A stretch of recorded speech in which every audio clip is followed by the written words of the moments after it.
Olá, sou Maria Fátima da Conceição, gerente técnica da FEOSP, e hoje eu trago algumas informações sobre temas que eu acredito que sejam relevantes para os hospitais nesse momento.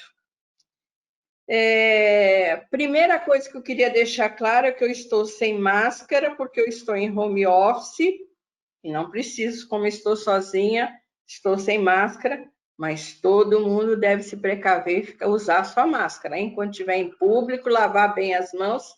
Sou uma paciente Covid, sei quanto que é difícil.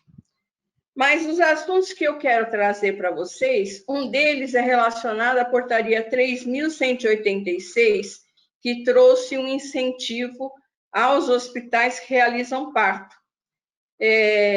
Muitos hospitais ficaram inconformados de não estarem na relação, mas o que eu queria esclarecer é o seguinte: essa portaria ela foi feita exclusivamente para os hospitais públicos, municipais ou estaduais, que realizam parto, e não foram contemplados os hospitais filantrópicos, que se nós formos ver o quantitativo de partos realizados por nós, é infinitamente superior a muitos daqueles que foram contemplados. Mas nós já entramos em contato com o Ministério da Saúde, com a Saúde da Mulher da Secretaria Estadual aqui de São Paulo, e solicitamos, foi feito um ofício ao ministro, que contemple também os hospitais filantrópicos que realizam os partos. Então, isso já foi encaminhado, já foi protocolado junto ao ministro, e nós temos a expectativa de que no próximo ano, janeiro, fevereiro, nós possamos ser contemplados. Tá? Então, essa era uma providência e um esclarecimento que nós precisávamos dar. A outra coisa que é importante, todos os dias a gente tem comentado isso desde o dia 4 de dezembro, que é a portaria 3.300, que dá as novas regras para habilitação de leitos de UTI, né?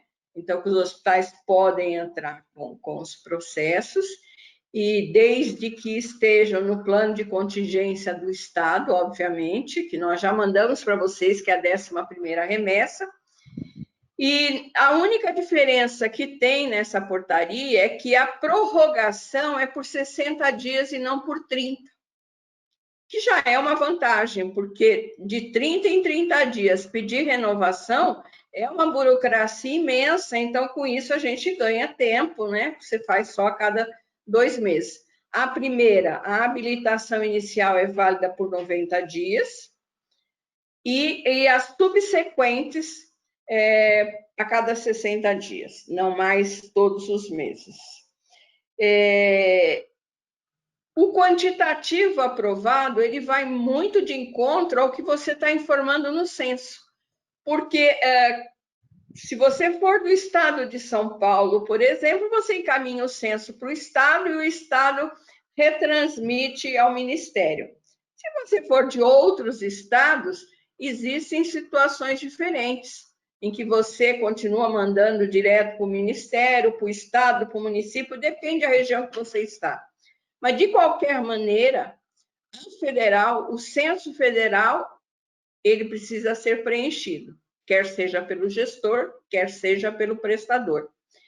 E é nesse dado, é no censo hospitalar, que os técnicos do Ministério se baseiam para poder aprovar o quantitativo de leitos de UTI. Então, nós temos hospitais, por exemplo, que pediram 17 leitos, a prorrogação de 17 leitos. Só vieram 10. Por quê? Quando eles foram verificar no censo, não tinha uma ocupação muito alta. Você tinha uma ocupação bem abaixo do que se você tivesse os 17 leitos, né? Então, por isso é tão importante o preenchimento do censo, por isso é importante o acompanhamento para saber se os dados que estão indo para lá estão corretos, porque às vezes a pessoa que faz o censo não tem essa noção da repercussão que esse dado pode trazer para o hospital, né? Então, todos os dias, sábado, domingo, feriados, todos os dias devem ser preenchidos o censo e encaminhados, quer diretamente ao DataSUS, quer através do seu gestor. Outro assunto também atual, e ainda com relação às UTIs, aos leitos de UTI, é um ofício do CONAS e CONASEMES, pedindo para que estados e municípios verificassem junto à sua rede quantos leitos de UTI eles tinham para oferecer. No caso de São Paulo, isso foi feito através do COSEMES, foi encaminhado aos municípios, e no caso dos hospitais sob gestão estadual ou próprios, foi feito pelas DRS e pelas coordenadorias, né? E o prazo era até a semana passada, foi encaminhada uma declaração que os hospitais deveriam preencher, dizendo que aqueles leitos estavam em conformidade com as exigências legais, então, com a RDC 7, com a portaria de 2017 sobre o que você precisa ter para considerar um leito de UTI, com pessoal, equipamentos, área física, e os hospitais acabaram preenchendo essa declaração, dizendo que tinham interesses para o ano que vem continuarem a ter esses leitos para Covid, porque sabemos que a situação está muito grave. Nós estamos com um volume imenso de pacientes precisando de UTI, e o que temos hoje acaba sendo insuficiente para a necessidade. Então, essa relação foi consolidada entre COSEMES e Secretaria de Saúde de São Paulo, foi levada à bipartite na semana passada. A bipartite discutiu, porque o número de ofertas de leite foi superior ao que estava se imaginando, não a necessidade, porque a necessidade é muito grande. E agora eles estão encaminhando ao Ministério da Saúde para que o Ministério avalie os dados e habilite ou não aquele quantitativo encaminhado. A proposta que veio nesse ofício CONAS-CONASEMES é de que o Ministério da Saúde faria a antecipação do pagamento referente a um ano desses leitos para os municípios e estados. Então, nossa missão foi cumprida, os hospitais responderam a esse chamamento, ofereceram seus leitos e vamos ver como é que as coisas vão se encaminhando. Outro assunto importante é a contratualização, gente. Parece que faz tantos anos que começou essa conversa, mas nunca sai de pauta. E nós estamos chegando ao final do ano e é onde grande parte dos hospitais vence seu contrato ou seu convênio. E ele precisa negociar com seu gestor. E a recomendação que a gente sempre faz é, primeiro, conhecer a legislação, porque conhecimento não tem preço. Você saber como é que funciona, quais são as regras, é muito importante. Tanto é que no último dia 2, no Audiosp, na live que nós fizemos pelo Conexão FEOSP, nós trouxemos o João Marcelo do Ministério da Saúde para falar sobre isso. Falar das leis, falar da Constituição, falar da Lei 8080, de tudo que diz respeito à contratualização, para que você esteja mais preparado na hora que for discutir essa questão. Outra coisa que a gente recomenda sempre, eu recomendo sempre, conheça a sua instituição, conheça a necessidade do seu município, da sua região, porque aí vai ser mais fácil você conversar.